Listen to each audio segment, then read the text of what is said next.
Thanks for being game to play with us.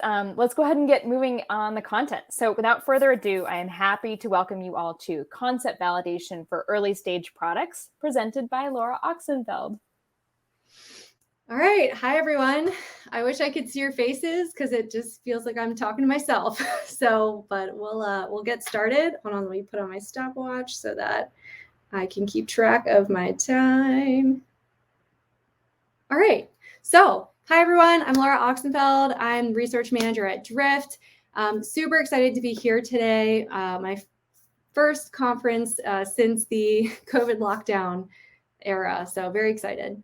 But before we get started, oh no, my slides are not updated. Okay, I had a slide for this, but before we get started, as many of you are probably going through this as well, there are layoffs, RIFs, reduction in workforces, downsizing. So I am going to drop in the chat some contact information of some amazing people I used to work with at Drift that are now available for work. And I do encourage everyone else to share that as well. I don't think I can post it though. So I'm going to put in the private chat. And if you all could drop it in for me. Yeah, so we've got to do what we can to support each other in these rocky times. All right, so in the chat, what does concept validation research mean to you? Go ahead and drop it in the chat. From what I hear, there is a couple second delay, so I'm going to zip it and wait for some comments to roll through. All right, I'm not seeing any comments rolling through, but feel free to drop it in if you have experience with what concept validation is in your career, in your life. So today we're going to go over what is concept validation research, what are the learning objectives, and I'm going to go over one specific method today called Scrappy Max Diff, where you're comparing multiple concepts. Okay, I'm starting to see some comments. So yeah, a stakeholder needs more confidence before launch. So kind of checking that box.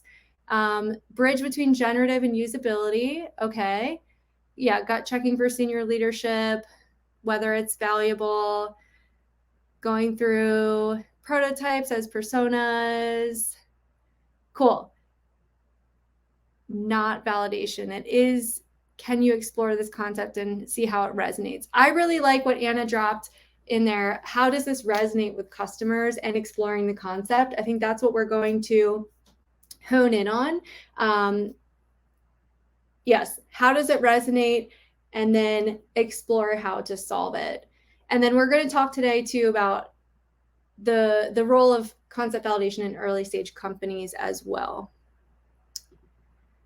All right, so why should I, Laura Oxenfeld, be here standing in front of you talking about concept validation research? Well, I only put a name to the type of research in the last few years, but my whole career since grad school, I've actually been doing concept validation research without fully realizing it.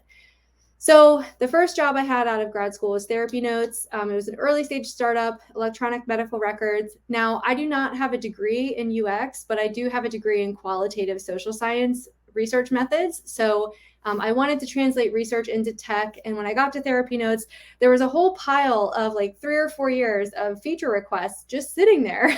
No one really had done much. Also, there was no one in a UX role or a research role. So I saw this huge pile of feature requests and the detail behind it. And what I did is I made a research plan to say, here's what looks like the top requests over the last couple of years. Let's go talk to customers and see what resonates with them most and why. So I was doing concept validation research, not realizing what that was.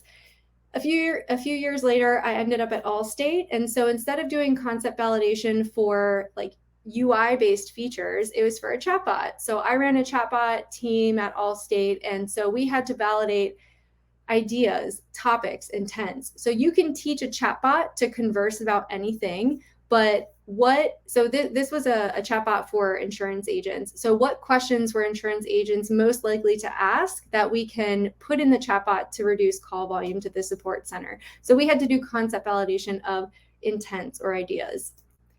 Then I made my way over to Acquia, where I first had the term concept validation research thrown at me. That is a teenager startup, B2B marketing technology. And so that's when I heard the term concept validation research, and that feels so loaded to me. And I really started to focus, okay, what does it mean to do concept validation? How can we do this in an unbiased way? Because just the term feels really, biased and icky to me.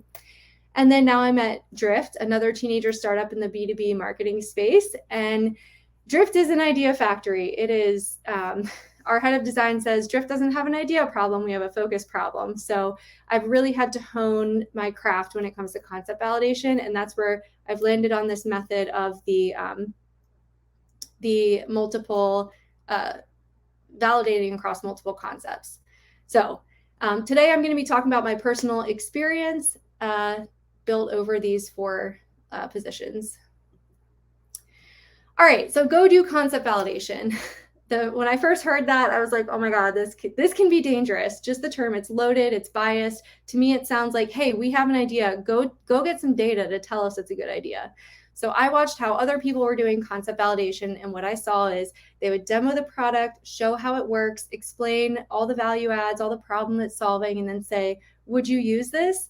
First off, that's a closed-ended question, and as a person who does research, we know not to do that. But also, like, you gave everything away. You showed them what it is, why it's so great, all the problem it's solving, how much work we put into it. So people might feel pressured to give you the answers that you're clearly looking for. Also, by giving everything away, we lose the chance to see, do they understand this? How do they connect it to their workflow, the problems they're solving? So, with all this being said, how might we, as people who do research, get unbiased insights out of concept validation research? So let's go over where concept validation fits in the timeline. So there's discovery research, what problems do we want to solve? There's market, what problems are being solved out in the market? Concept validation, which problem is the most important to solve, and get early feedback on how to solve it. Once you are confident this is the right problem to solve, then you can go into detailed design work with usability testing. Are we solving it the right way? Once you have it built, you can do EAP or beta feedback with a small group. And once it's out in the wild, especially if you're at a startup like me, it's often like push new. But we have to have always on research about usage and satisfaction over time for the stuff that we put energy into in the past. So concept validation research fits between discovery and usability. But like someone said in the chat, you can combine concept validation with usability. The method that I am going to go over combines concept validation and discovery. So it's for that earlier stage in the product development cycle.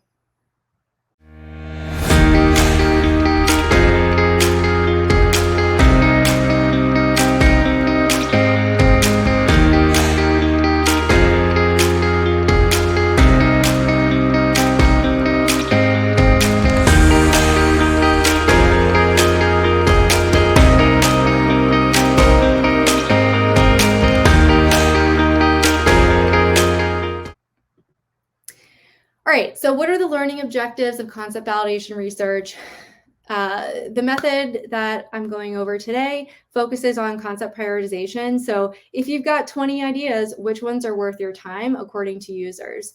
And then you can also use your probes to figure out how much we understand the problem, get more nuanced detail about the workflow, the tasks, any edge cases. In their own words, how do they expect this concept to impact their day-to-day? Their workload. So since I do B2B research, I'm always going to be talking about like their workflow, their daily tasks that might not translate to B2C. So you'll just have to use your imagination to translate that to B2C.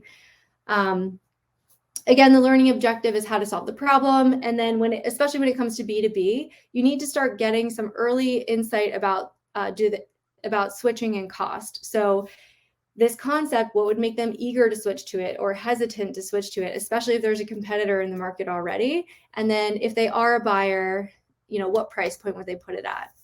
So on the right over here, I have a question bank that relate to these learning objectives. And because time is our most valuable resource, if you only have time to focus on 4, the ones in orange are the concept validation questions that I recommend including.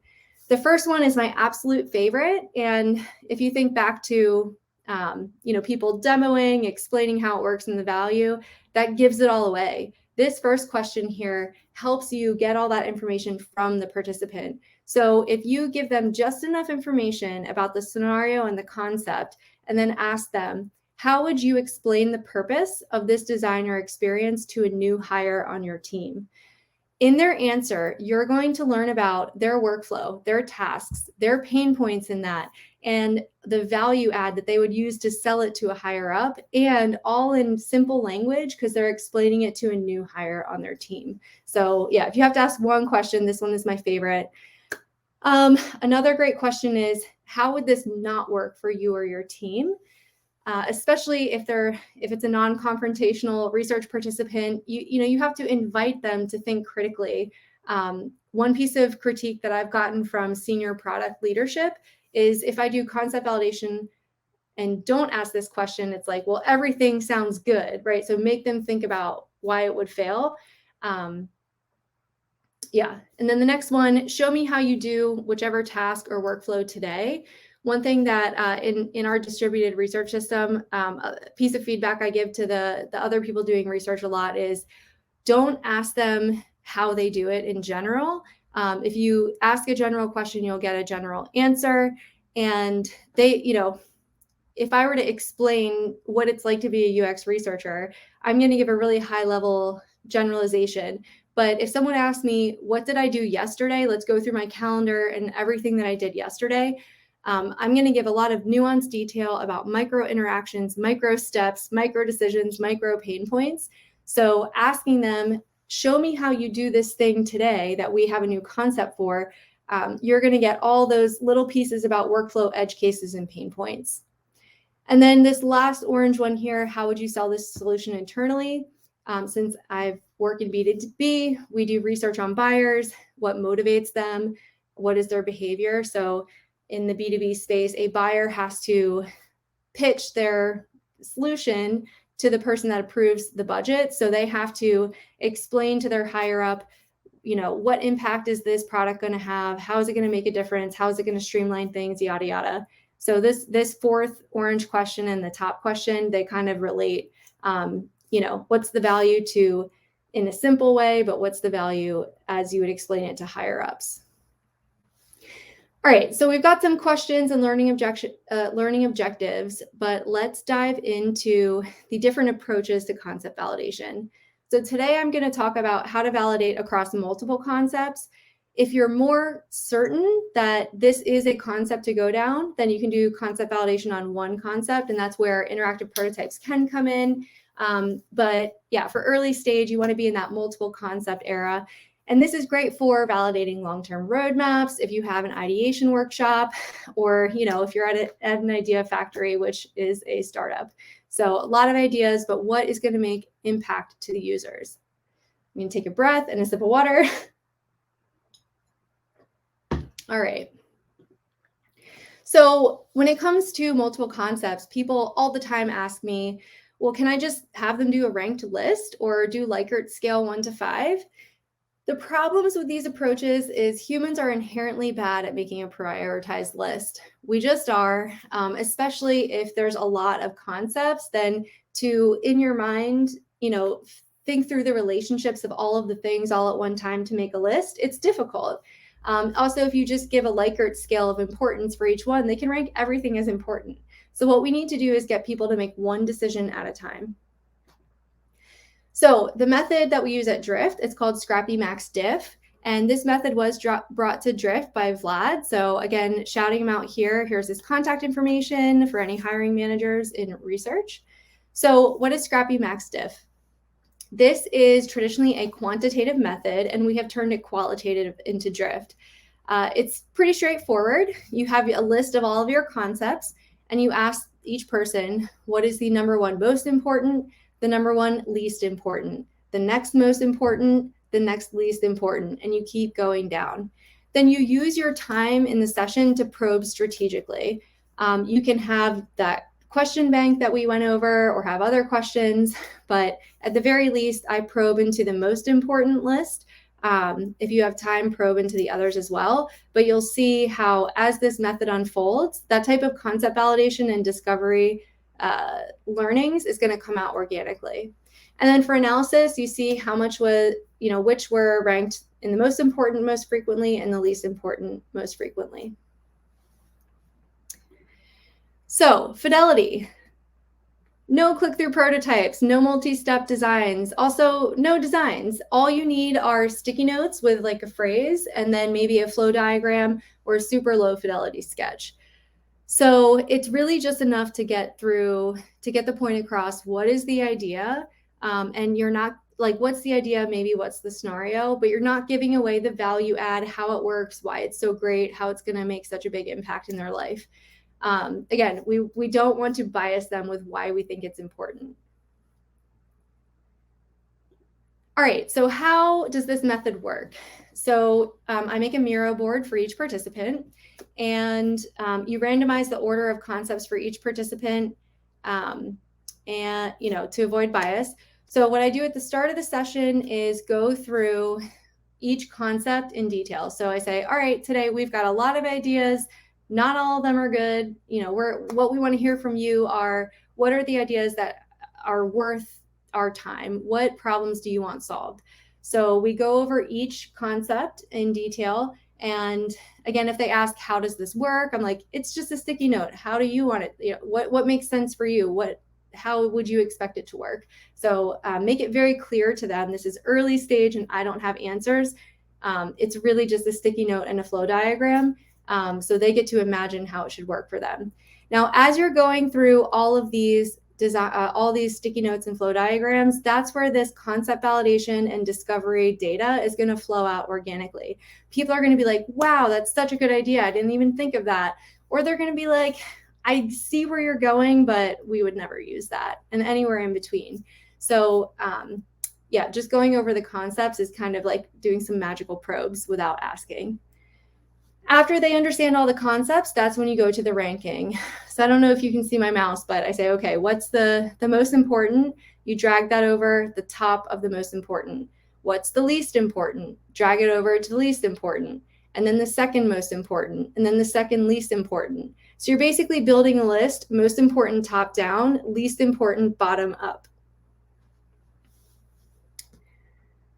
Also, there's going to be a lot of time for questions in the end, so I'm not watching the chat, but there will be a lot of time for questions. All right, so you have your top down and bottom up list. How do you analyze it? So you make a row for each concept, and you say what was ranked as number 1, number 2, number 3, so on and so forth. Just for the sake of this slide, I chopped out the middle, but you can have everything here. So you'll see for concept A, it was ranked number 1 in the number 1 important spot by these participants, so on and so forth. Feel free to share in the chat your guesses on what ranked in the top third, bottom third, and I'll talk through why third, why top third, why not top number 1, bottom number 1. So for this particular study, I actually had 12 concepts. I cut it down to 9 for the sake of this presentation. So I made the decision, because there's 12, I'm going to do top third, bottom third. If there was 9, I probably would have done top 2, bottom 2, but that's really your call. Especially if you lay all the data out, you'll start to see patterns jump out. And yeah, again, it's not like a stack ranked list. And yes, some people might rank it low, but most people rank it high and vice versa.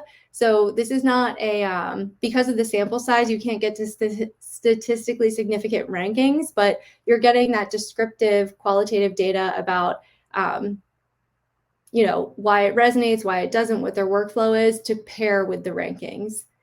So let's see how this laid out. So the winners here were concept A and C. Concept C, everyone ranked it in the top third. Concept A, a couple people ranked it low. So you might want to look at the data about, why did they rank it low? The losers, again, most people ranked B and D lower, but a couple ranked it high. So you're going to want to look at the data for why. And as for keeping it scrappy, I share my Miro boards with designers and product managers so they can see this as it's going. So they don't need to wait till the final report and presentation. They can already start to see the patterns. But if you want to be thorough, you can go back into your interview, your transcripts, and figure out the why behind everything. And so down here, not many top third, not many bottom third. So this is a middle of the road feature. Most people ranked it in the middle of the road, so it doesn't feel very important to pursue right now. And this is an example of a mixed ranking. So if there's a lot in the top third, lot in the bottom third, this probably warrants additional research. Maybe you need to adjust the concept to make it more impactful. And if you don't just want to share a Miro board, there's an easy way to lay it all out.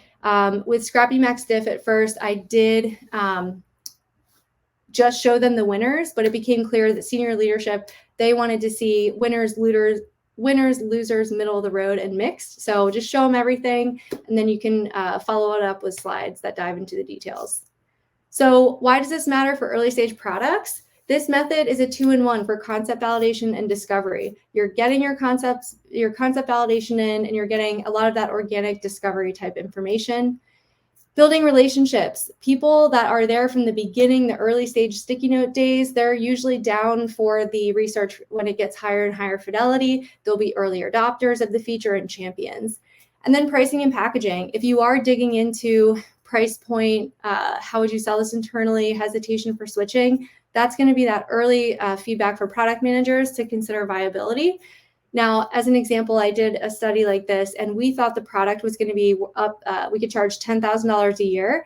And in my research, people said, $5,000, $2,000. So, getting that early stage, it would have taken a large team to build, but, there weren't that many, it would have taken a large team to build, but the market didn't think that it was priced at the point that we thought it should be. So we deprioritized the feature.